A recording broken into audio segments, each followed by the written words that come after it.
Welcome to తొలి వెలుగు. రాష్ట్ర బీజేపీ ఎంపీలకు ఎమ్మెల్యేలకు ప్రధాని మోదీ స్ట్రాంగ్ వార్నింగ్ ఇచ్చారు. పార్టీలో గ్రూప్ రాజకీయాలకు స్వస్తి పలకాలంటూ హెచ్చరించారు. గత అసెంబ్లీ ఎన్నికల్లో అధికారంలోకి రాకపోవడానికి గ్రూపులే కారణమంటూ మండిపడ్డారు నరేంద్ర మోదీ. గ్రూపులుగా విడిపోయి కార్యకర్తల్ని ఆగం చేయదంటూ హితవు పలికారు మోదీ. తెలంగాణ బీజేపీ నేతలకు ప్రధాని మోదీ క్లాస్ స్పీకర్. గ్రూప్ రాజకీయాలతో పార్టీని నాశనం చేస్తున్నారంటూ ఆగ్రహం వ్యక్తం చేశారు. అంతర్గత కలహాల వల్ల పార్టీ నష్టపోతున్నట్టు ఫైర్ అయ్యారు.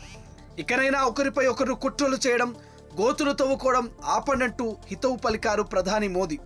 అందరూ వ్యక్తిగత అజెండాలు పక్కన పెట్టి పార్టీ స్టాండ్లో కలిసికట్టుగా ముందుకు సాగాలని సూచించారు. హైకమాండ్ ఇచ్చే సలహాలు, సూచనలు అమలు చేస్తూ వచ్చే ఎన్నికల్లో పార్టీని అధికారంలోకి తీసుకురావడానికి కృషి చేయాలంటూ రాష్ట్ర బీజేపీ నేతలకు దిశానిర్దేశం చేశారు ప్రధాని మోదీ. పార్లమెంట్లోని తన ఛాంబర్లో రాష్ట్ర బీజేపీ ఎంపీలు, ఎమ్మెల్యేలు, ఎమ్మెల్సీలతో ప్రధాని మోదీ ప్రత్యేక సమావేశమయ్యారు. గత అసెంబ్లీ ఎన్నికల్లో పార్టీ ఓటమికి కారణాలు ఒక్కొక్కటిగా ప్రస్తావించారు. పార్టీలో గ్రూపులు ఏర్పడడం, నేతలపై ఒకరు విమర్శలు చేసుకోవడంతోనే ఎన్నికలకు ముందు పార్టీ అధ్యక్షుడిని మార్చాల్సి వచ్చిందంటూ మోదీ చెప్పినట్టు తెలిసింది. అయితే గ్రూప్ రాజకీయాలు ఇంకా కొనసాగుతున్నాయని, ఇలాంటి తీరు సరికాదని ఆయన స్ట్రాంగ్ వార్నింగ్ ఇచ్చారు. నేతలంతా ఏం చేస్తారో తనకు తెలియదని, వచ్చే అసెంబ్లీ ఎన్నికల్లో తెలంగాణలో బీజేపీ జెండా రెపరెపలాడడమే టార్గెట్గా ప్రధాని మోదీ చెప్పినట్టు తెలుస్తోంది. మధ్యాహ్నం 12 నుంచి 12:30 వరకు నేతలతో సమావేశమైన మోదీ అందులో 20 నిమిషాలు బీజేపీ నేతలకు క్లాస్ తీసుకునేందుకే కేటాయించినట్టుగా తెలిసింది.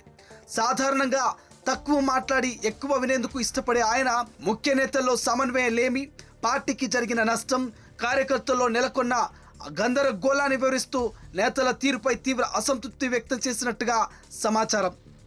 ఇక బీజేపీ హైకమాండ్ కేవలం వ్యూహాలు, కావలసిన సపోర్టు మాత్రమే ఇస్తుందంటూ తేల్చి చెప్పారు ప్రధాని మోదీ. క్షేత్రస్థాయిలో పార్టీని పటిష్టం చేయాల్సిన బాధ్యత రాష్ట్ర నాయకులదేనంటూ స్పష్టం చేశారు. అయితే తెలంగాణ నేతల మధ్య నెలకొన్న వ్యక్తిగత విభేదాలు రాష్ట్రంలో పార్టీకి తీవ్ర నష్టాన్ని చేకూర్చుతున్నాయంటూ మండిపడ్డారు. ఇటీవల జరిగిన హర్యానా, మహారాష్ట్ర ఎన్నికల్లో బీజేపీ సాధించిన విజయాల్ని స్ఫూర్తిగా తీసుకోవాలంటూ సూచించారు. కీలక నేతల నుంచి కింది స్థాయి కార్యకర్తల వరకు కలిసికట్టుగా పనిచేయడంతోనే విజయాలు సాధ్యమవుతాయంటూ మోడీ వివరించారు. ఇక అభివృద్ధి చేయాలంటూ విజ్ఞప్తులు ఇవ్వడమే కాదు, ప్రజా సమస్యలపైన పోరాడాలంటూ హితవు పలికారు.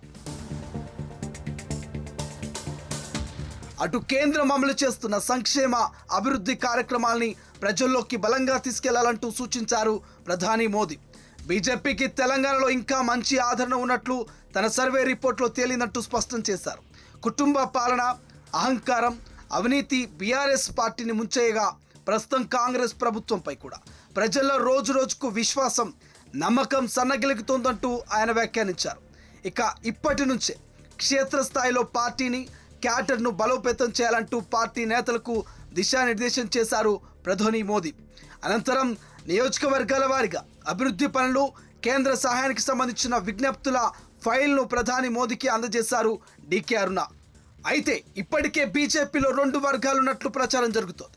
కిషన్ రెడ్డికి సపోర్ట్గా ఒక వర్గం ఉంటే, కొత్తగా చేరిన నేతలు మరో టీమ్గా తయారయ్యి పార్టీలోనే గుసగుసలు వినిపిస్తున్నాయి. తాను అసలైన బీజేపీ కార్యకర్తనని, మధ్యలో వచ్చిన నేతను కాదన్నట్లుగా కిషన్ రెడ్డి కూడా వ్యాఖ్యానించారు. ఇలా పార్టీ గ్రూపులుగా డివైడ్ అయ్యి నష్టం కలిగిస్తున్నారని మోదీకి నివేదిక అందినట్టుగా తెలుస్తోంది. నేనేదైనా సమస్య మీద మాట్లాడితే కిషన్ రెడ్డి డిఎన్ఏ ఏంటి అని మాట్లాడతాడు. మా డిఎన్ఏ, నా DNA Bharatiya Janata party DNA. మిగతా వాళ్ళలాగా 10 పార్టీలు తిరిగిన డిఎన్ఏ అది కాదు. నిజానికి కేంద్రంలో బీజేపీ 3వ అధికారంలోకి వచ్చిన తర్వాత జరిగిన తొలి పార్లమెంటు సెషన్లో రాష్ట్ర నేతల ప్రధాని అపాయింట్మెంట్ కోరారు. అయితే రాష్ట్రంలోని తాజా పరిస్థితులు, పార్టీలో గ్రూప్ రాజకీయాల గురించి తెలుసుకోవడానికే ఇంతకాలం ఆయన అపాయింట్మెంట్ ఇవ్వలేదంటూ తెలిసింది. ముఖ్యంగా గతేడాది జరిగిన అసెంబ్లీ ఎన్నికల్లో గెలుపు ఖాయమని భావించిన 8 సీట్లకే పరిమితం కావడంతో అందుకు గల కారణాలపై సంఘ్ పరివార్ నుంచి కూడా సమాచారం తెలుసుకున్నట్టుగా తెలిసింది. ఈ డేటా సేకరించిన తర్వాత నేతలకు క్లాస్ తీసుకునేందుకే ప్రధాని ఈ మీటింగ్లో నిర్వహించినట్టుగా, అందులో పాల్గొన్నట్టుగా పలువురు నేతలు అభిప్రాయపడుతున్నారు.